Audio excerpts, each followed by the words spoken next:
അണ്ണാ ഈ ad song ഓർമ്മയുണ്ടോ? Addicted ad സോങ്സിൽ ഏറ്റവും ടോപ്പിലുള്ള ആഡ് ഇതാ. Remember this song. ഓ മറ്റേ ശീമാട്ടിയുടെ ആട്. എന്റെ അമ്മോ, ഇത് വിഷയം പാട്ടാ.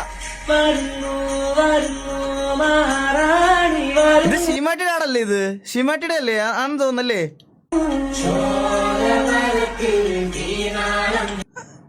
അല്ലേ ആ ആടല്ലേ ഇത്?